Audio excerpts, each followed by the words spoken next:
Hey guys, how's it going? Hope you're doing well. My name is Crown, and today I'm going to read you some very interesting stories that I hope that you're gonna love. And now, without further ado, let's go!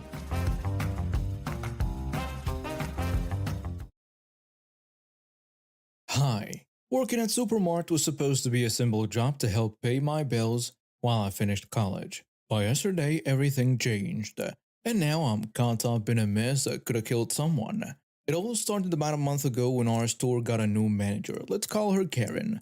She came in with this attitude like she owned the place, even though most of us have been working there longer than she'd been in management anywhere. From day one, Karen was always trying to cut corners. She'd order us to skimp on cleaning supplies, telling us to water down the soap or use less of it. We all knew it wasn't right, but most of us needed our jobs and didn't want to rock the boat. My coworker Mia, who has pretty bad asthma, tried to speak up once about the lack of proper cleaning. Karen just brushed her off. Don't be so dramatic. A little dirt never hurt anyone. We're not running a hospital here. But our company policy says, I don't care what the policy says, I'm in charge here. And what I say goes. Unless you want to look for another job. That shut Mia up quick. We all knew jobs were hard to come by in our small town. Things came to a head yesterday. I wasn't there for the start of it, but Mia filled me in later. Apparently Karen had come in with this brilliant new idea for cleaning the floors. Listen up everyone, I've got a great new cleaning method that'll make this place shine like never before. Mix 3 bottles of bleach with 1 bottle of Fabuloso and use that on all the floors. Mia asks, are you sure that's safe? I've never heard of mixing those before. Of course it's safe. I read about it online. It'll save us money and time. Now get to it. Mia and our other coworker James didn't feel right about it, but they didn't want to argue. They mixed up the solution like Karen said, then started cleaning. Within an hour, Mia was feeling awful. Her chest was tight and she couldn't stop coughing. James wasn't doing much better. Mia says, Karen, I don't feel good. I think there is something wrong with this cleaning mix. You're just being lazy. Finish the job or go home without pay. Mia tried to keep working, but it got so bad that she had to leave. Karen was furious but couldn't stop her, and that's where I came in. My shift started a few hours after all this went down. As soon as I walked in, I knew something was wrong.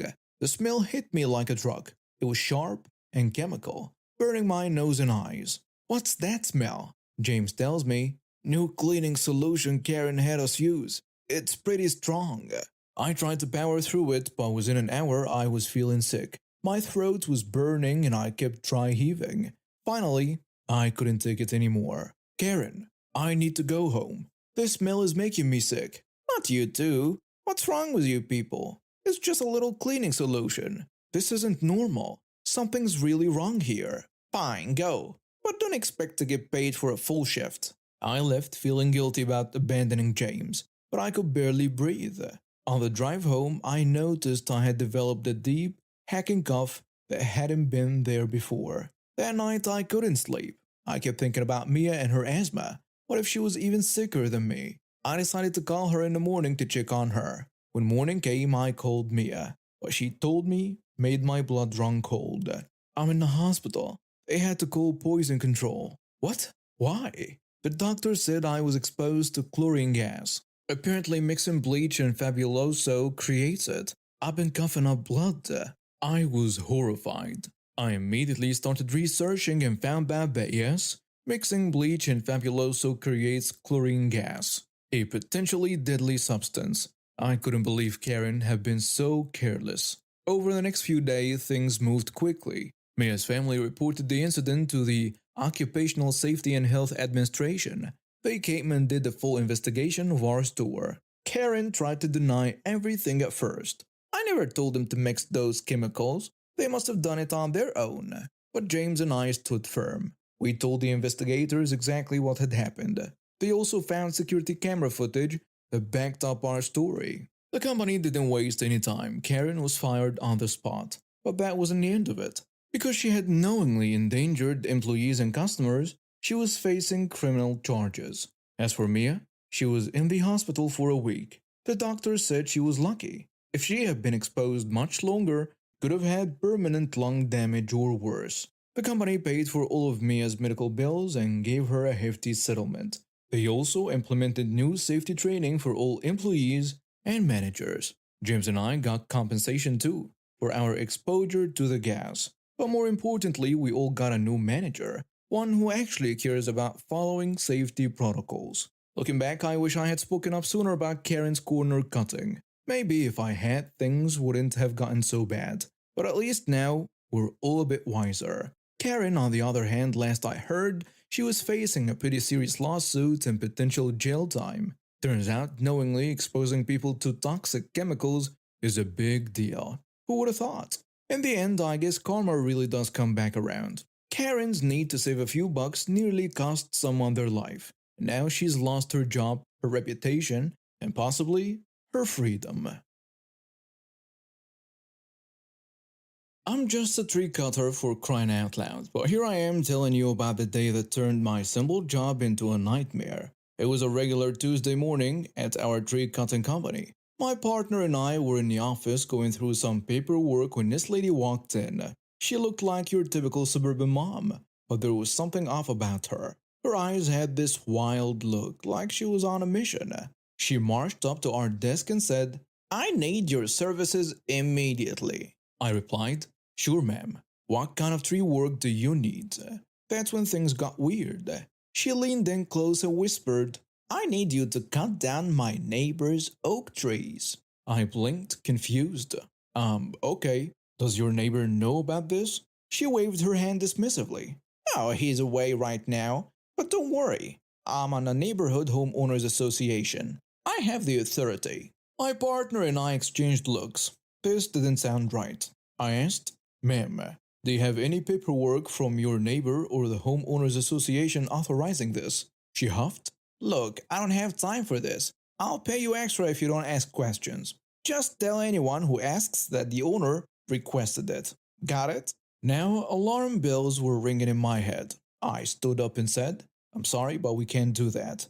We need proper authorization for any job, especially one involving someone else's property." And that's when she lost it. Her face turned red and she started yelling, "Do you know who I am?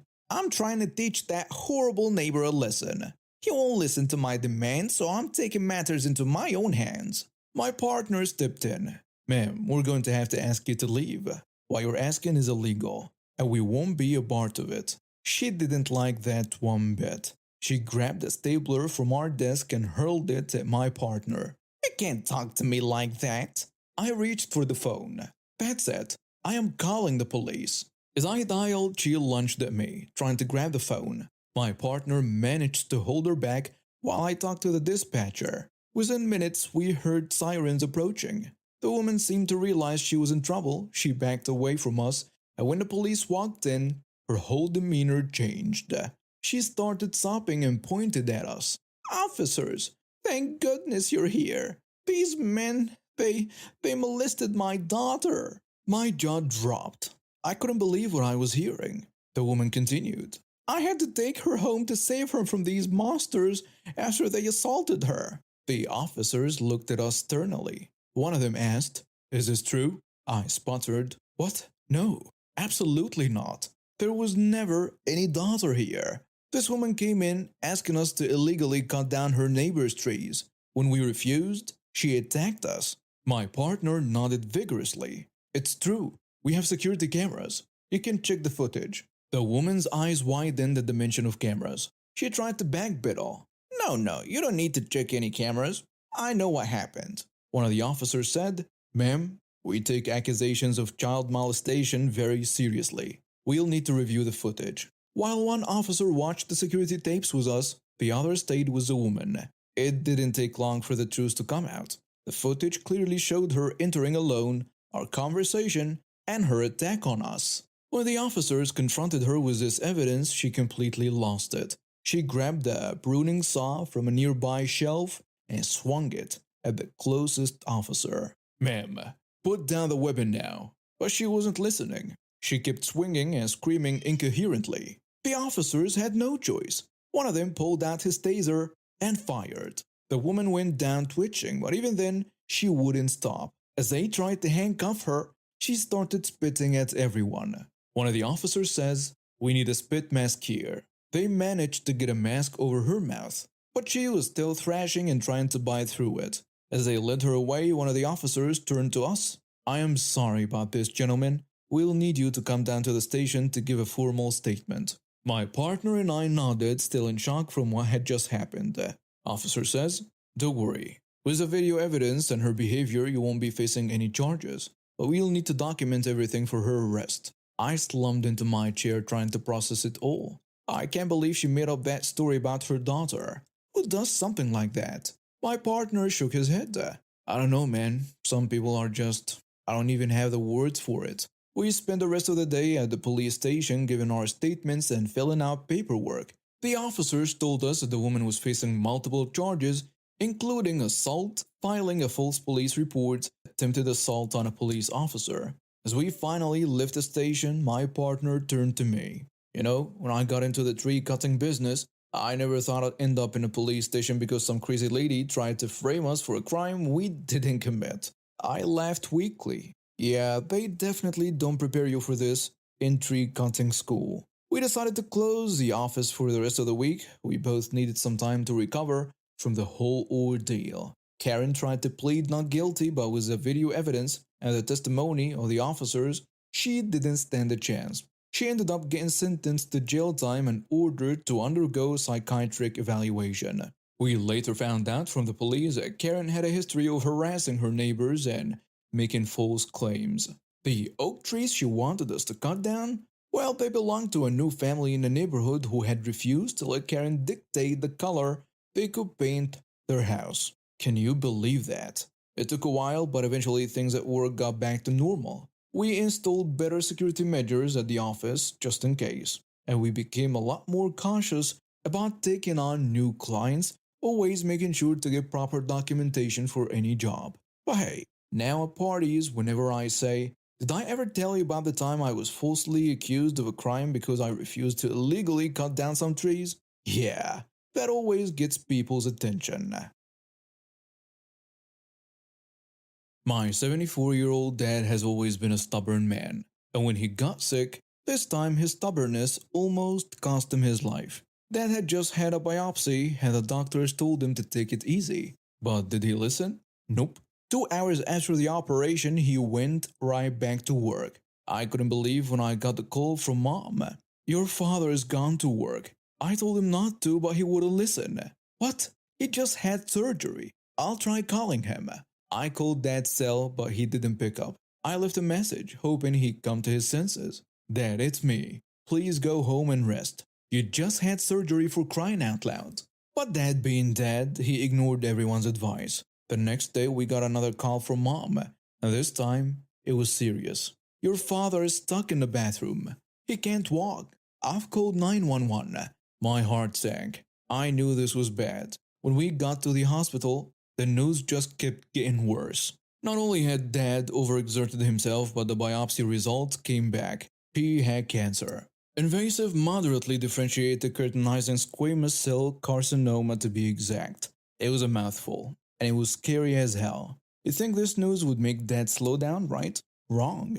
He was demanding to be released early, insisting he needed to go back to work. It was like watching a train wreck in slow motion. Dad says, "I'm fine. I need to get back to the office. There is work to be done." Dad, you're not fine. You have cancer. You need to rest and focus on getting better. Don't tell me what I need to do. I've been working since before you were born.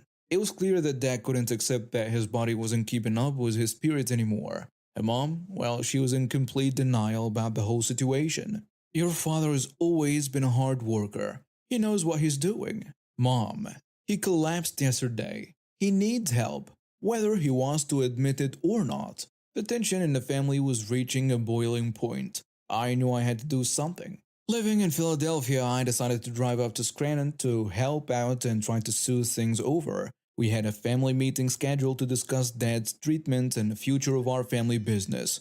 I knew it wasn't going to be easy, but I had to be there. And that's when I hit my next roadblock. My wife Sally. We share one car. When I told her I needed it to drive to Scranton, she flat out refused. "Sally, I need to go help my parents. Dad's sick, and the family's falling apart. But I need the car for my babysitting jobs. You're not hearing me out. I understand you need the car, but this is an emergency. I'll pay for your Ubers and even rent you a car for the week. No, I need our car. I can't take it. I couldn't believe what I was hearing. My father had cancer, my family was in crisis, and all she could think about was her babysitting gigs.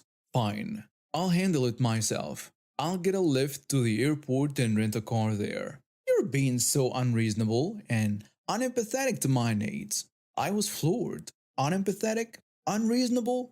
I was the one trying to compromise here. But there was no arguing with her. I ended up spending hundreds more on a lift to the airport and renting a car there, instead of the cheaper option near our home. As I drove to Scranton, I couldn't help but feel angry and hurt. Here I was trying to juggle my sick father, my family's crisis, and my wife's self-centeredness. It felt like I was carrying the weight of the world on my shoulder. When I arrived in Scranton, things were even worse than I imagined. Dad was home from the hospital, but he was still insisting on going to work. Mom was running around like a chicken with its head cut off, trying to keep up with Dad's demands while pretending everything was normal. Dad says, "I'm going to the office tonight. There is a big project I need to oversee." I tell him, "Dad, you can't. You need to rest." The doctor said, "I don't care what the doctor said. I've been running this business for 50 years, and I'm not stopping now." "Your father knows best, dear. Don't worry so much." I felt like I was taking crazy pills. How could they not see how serious this was? The family meeting the next day was a disaster. Dad refused to discuss treatment options, insisting he was fine. My brother was more concerned about his share of the business and Dad's health, and Mom just sat there nodding along with whatever Dad said. "We need to talk about treatment options." The doctor said, "I don't need treatment. I'm fine." Brother says, "What about the business? Who's going to run it if you're sick?" Are you kidding me? Dad's health is more important than the business right now. Now, let's not argue. Your father knows what he's doing. I felt like I was going to explode. I excused myself. I went outside to get some air. As I stood there trying to calm down, my phone buzzed. It was Sally. "When are you coming home? I need the car tomorrow for a big babysitting job. I need you to do some stuff for me at the moment, so I need you here ASAP." That was the last straw for me. I couldn't believe how selfish she was being. I took a deep breath and texted back, "I don't know when I'll be back. My family needs me here." "But what about my needs? You're being so selfish." I didn't respond. I couldn't deal with her right now on top of everything else. I went back inside, determined to do whatever I could to help my family, with or without Sally's support. The next few days were filled with doctor's appointment, arguments with Dad about resting, and trying to keep the peace between everyone. Through it all, Sally kept texting and calling, complaining about how inconvenient this all was for her.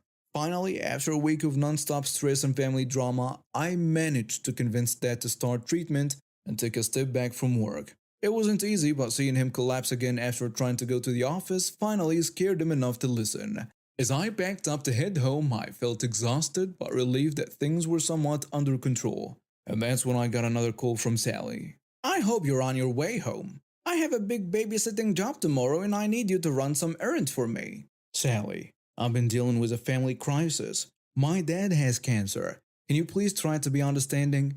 "Understanding? What about you? You left me for a week. You're so selfish." That was it. I'd had enough. "You know what, Sally? I think we need to have a serious talk when I get home." When I finally got back to Philadelphia, I sat Sally down and told her everything.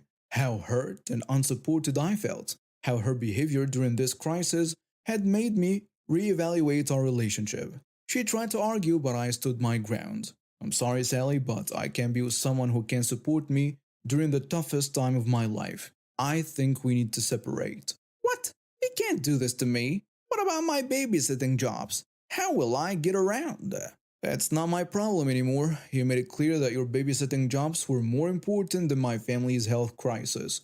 Now you can figure it out on your own." Sally was furious, but I felt a weight lift off my shoulders. As I moved out and started my new life, I heard through mutual friends that Sally was struggling to keep up with her babysitting jobs without a car. She had to cancel several high paying gigs and lost some of her best clients. Meanwhile, I found a small apartment closer to my parents, making it easier to help out with dad's treatment. It wasn't easy, but with the stress of my unsupportive marriage gone, I could focus on what really mattered: my family. And now we have reached the end of today's stories. Thank you for watching and see you next time.